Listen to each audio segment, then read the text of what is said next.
Maioria líder bancada Siraia Parlamento Nacional concorda atu halo alteração da lei pensão vitalícia.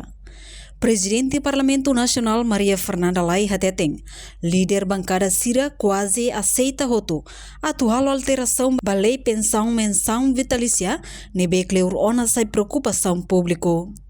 Mas que maioria parlamentar, hakara halo alteração da lei refere, mas be votação maxi determina. Dia 15 de setembro, fulang oi, e também outras revisões de leis que Ita acha. Deles inclui a própria lei da pensão vitalícia.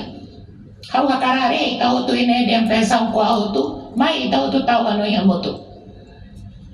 Porque se Ita hakara com auto, vamos concordar, mas a batida mais tau em votação mais tare.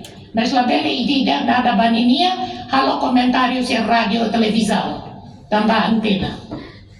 Deputado bancada CNRT, Natalino dos Santos concorda atu halakon total lei pensão mensal vitalícia. Não há problema. A decisão maioria que tem que submeter. Nela, se é lima sanulo, se é katuanoing atau serviço logo lá.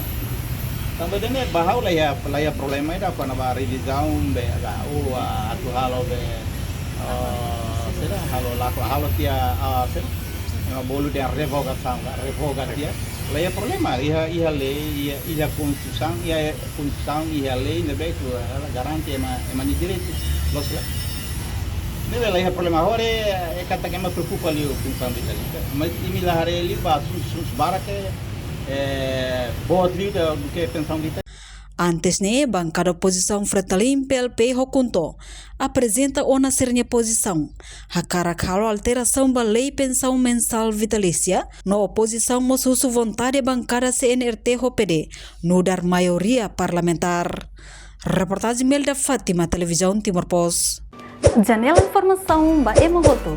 Atua tem informação atual dia clio, kita haluha, haneham botão subscribe, like, halo comentário no Fahia Tutang ba media sosial hotu.